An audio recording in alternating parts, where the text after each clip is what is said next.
Welcome to Health 2660.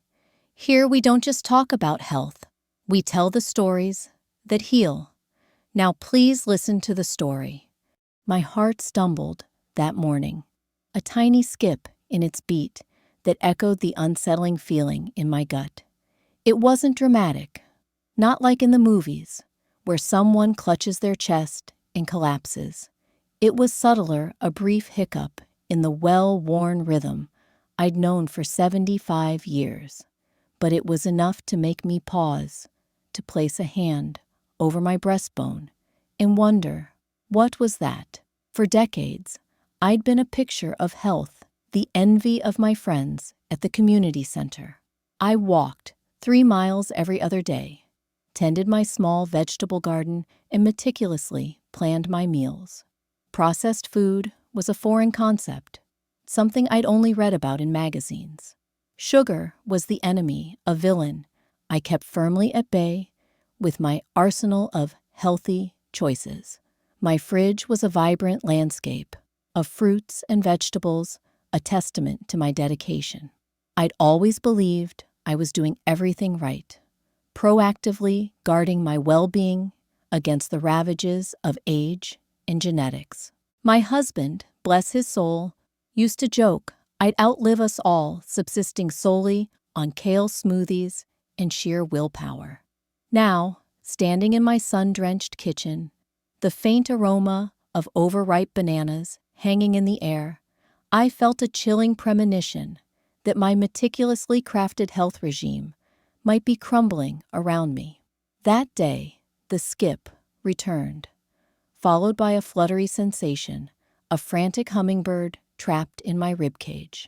I sat down abruptly, the ceramic mug of chamomile tea rattling in its saucer. My vision blurred, the familiar floral wallpaper swirling into an indistinct mass of color. Fear, cold and sharp, pierced through my carefully constructed facade of calm. This wasn't just a fleeting oddity. Something was genuinely wrong. I knew deep down that the choices I'd made, the habits I'd cultivated, might be contributing to this unsettling internal rebellion. The diagnosis arrived a week later, delivered with the practiced compassion of Dr. Anya Sharma, my new cardiologist. Atrial fibrillation, she said, her voice gentle but firm. An irregular heartbeat. It's not immediately life-threatening, Evelyn, but it does increase your risk of stroke. She explained the intricacies of the condition, the electrical misfirings in the heart's upper chambers, the increased likelihood of blood clots. I listened numbly as she outlined the treatment plan. Medication, lifestyle modifications, regular monitoring. But it wasn't the diagnosis itself that truly shook me. It was the subsequent conversation, the seemingly innocuous question Dr. Sharma posed after reviewing my meticulously detailed food diary. You mentioned a daily green smoothie. What goes into that? I rattled off the list with pride. Spinach, kale, a whole banana, a handful of berries, a scoop of protein powder, and of course, a generous splash of almond milk. And sometimes, I confessed, I add a little extra for sweetness. Maybe a spoonful of honey or a few dates. Dr. Sharma's eyebrows rose slightly. Dates? And how many bananas would you say you eat in a week, Evelyn? The truth tumbled out. The daily smoothies, the banana with my morning oatmeal, the sliced banana on my peanut butter toast. I loved the creamy sweetness, the potassium, boost the feeling of fullness that kept me from reaching for less healthy snacks. That's when she dropped the bombshell. Evelyn, she began choosing her words carefully. Given your medication regimen, particularly your beta blocker and AC inhibitor, that high potassium intake could actually be detrimental. It can lead to hyperkalemia, an elevated potassium level in your blood that can cause arrhythmia and even cardiac arrest in severe cases. The room seemed to shrink, the air thickening around me. I felt a wave of dizziness wash over me, not unlike the episode that had landed me in her office in the first place. But bananas are healthy. I stammered the words, tasting like ashes in my mouth. Everyone says they're good for you. Dr. Sharma nodded sympathetically. They are in moderation for most people. But in your case, with your specific medications and pre-existing condition, they're acting like a slow poison. She then went on to explain how other seemingly healthy habits, my beloved grapefruit juice, my penchant for salt substitutes containing potassium chloride, could also be contributing to the problem. I left her office that day, feeling utterly bewildered. My carefully constructed world of healthy eating shattered into a million pieces. How could something so universally praised, so intrinsically good be hurting me? Had I been unknowingly sabotaging my own health, diligently following advice that was in reality slowly killing me? The irony was almost unbearable. My kitchen, once a sanctuary of wholesome ingredients, now felt like a minefield. I stared at my overflowing fruit bowl with suspicion, each piece of vibrant produce harboring a potential threat.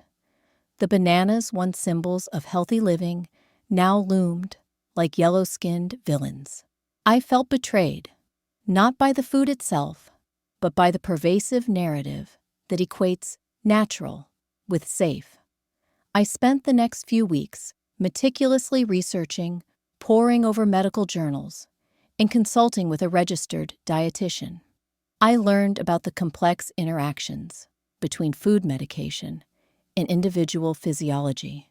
I discovered that age, genetics, and pre-existing conditions could drastically alter the way my body processed certain nutrients. I realized that what worked for a healthy 30-year-old marathon runner might be disastrous for a 75-year-old woman with a heart condition. The biggest revelation was the importance of potassium.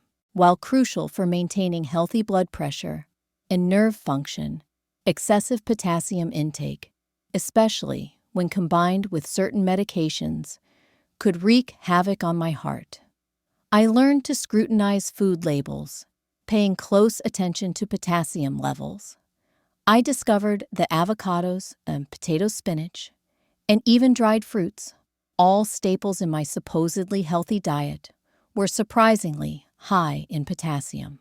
I also learned about the potential dangers of grapefruit juice, a morning habit I'd embraced for its supposed antioxidant properties. Grapefruit contains compounds that can interfere with the metabolism of several medications, including statins, increasing their concentration in the bloodstream and potentially leading to serious side effects. Slowly, painstakingly, I began to rebuild my diet, brick by brick. I didn't eliminate fruit entirely. I simply learned to consume it in moderation, choosing lower potassium options like berries and apples. I swapped my green smoothies for herbal teas, opting for hibiscus and chamomile instead of spinach and kale. I replaced my beloved bananas with smaller portions of other fruits like peaches or pears. I also made a conscious effort to reduce my sodium intake, a challenge given my lifelong love of salty snacks. I learned to read labels carefully, opting for low-sodium alternatives and avoiding processed foods. I discovered the joy of cooking with fresh herbs and spices, using them to enhance the flavor of my meals without relying on salt. One of the most significant changes I made was incorporating more protein into my diet. As we age, our bodies become less efficient at absorbing protein, making it crucial to consume adequate amounts to maintain muscle mass and overall health. I started adding lean protein to every meal, choosing options like grilled chicken, fish, and tofu. I also discovered the versatility of eggs, incorporating them into omelets, frittatas, and even salads. But the biggest transformation wasn't just about the food I ate. It was about my relationship with food itself. I stopped viewing food as a source of guilt or deprivation and started seeing it as a source of nourishment and healing. I learned to listen to my body, paying attention to its signals and adjusting my diet accordingly. If I felt tired or bloated after a meal, I would make a note of what I had eaten and adjust my portion sizes or food choices the next time. It wasn't an easy process. There were days when I craved a banana split or a salty bag of potato chips, but I persevered, driven by the desire to regain control of my health and live a long and fulfilling life. Slowly but surely, I began to feel the difference. The fluttery sensations in my chest diminished, the dizziness faded, and my energy levels soared. I started walking further, gardening for longer, and even volunteering at the local library. I felt like I had been given a new lease on life. My experience taught me a valuable lesson that there is no one-size-fits-all approach to healthy eating. What works for one person may not work for another. It's crucial to listen to your body, consult with healthcare professionals, and tailor your diet to your individual needs and circumstances. It also taught me the importance of moderation and balance. Depriving yourself of your favorite foods can lead to cravings and unhealthy eating patterns. It's better to enjoy small portions of your favorite treats in moderation than to completely abstain from them. More than anything, it taught me that true health is about more than just the food we eat. It's about our mindset, our relationships, our sense of purpose, and our connection to something larger than ourselves. It's about living a life filled with joy, gratitude, and compassion. One day, while tending my garden, I stumbled upon a small, vibrant patch of strawberries. They were ripe and fragrant, their deep red color hinting at their sweetness. I plucked one and popped it into my mouth, savoring the burst of flavor. It was the most delicious strawberry I had ever tasted. As I savored the moment, I realized that my journey had been about more than just avoiding bad foods. It had been about rediscovering the joy of eating, the pleasure of nourishing my body, and the beauty of living in harmony with nature. It had been about learning to love myself, flaws and all, and embracing the wisdom that comes with age. Now, years later, I still follow a carefully curated diet, mindful of my potassium intake and medication interactions. But I also allow myself occasional indulgences, a slice of birthday cake, a glass of wine with dinner, or a handful of salted peanuts. I know that these small pleasures are an important part of a balanced life. I also make a point of sharing my story with others, particularly those who are navigating the challenges of aging and chronic illness. I want them to know that it's never too late to take control of your health and live a fulfilling life. I want them to understand that healthy eating is not about deprivation, but about empowerment. It's about making informed choices that nourish your body, mind, and soul. My journey hasn't been easy, but it has been transformative. It has taught me the importance of resilience, self-awareness, and the power of human connection.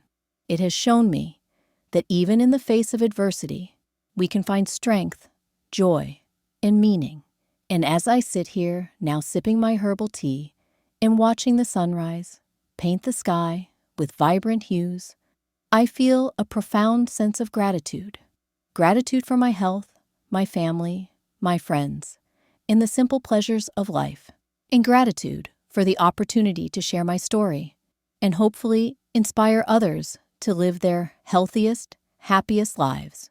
The other day, I ran into Dr. Sharma at the grocery store. After a warm hug, she asked, "How are those strawberry plants doing?" I smiled, "Blooming beautifully. Just like me." We laughed, a shared understanding passing between us. As I continued my shopping, a different sort of skipping filled my chest. Not the erratic rhythm of atrial fibrillation, but the light, joyful skip of a heart full of life. My blood pressure was normal, my cholesterol in check, and for the first time in a long time, I felt truly in control of my health. I continued my shopping, pausing at the spice aisle, my eyes lingering on a jar of turmeric. I'd read studies about its anti-inflammatory properties, and the vibrant yellow color was so appealing. But then, a flicker of doubt crossed my mind. Was it safe for me? With my specific medication, I knew what I needed to do. I pulled out my phone, ready to send a quick message to Dr. Sharma, before my enthusiasm led me down another potentially dangerous path. The message typed out, I hesitated before pressing send. What I really wanted to know was there anything else hiding in my spice rack? Anything else I was consuming that might unknowingly be undermining my health? Was my seemingly harmless love of cumin a problem? Or the pinch of cayenne pepper I added to my eggs?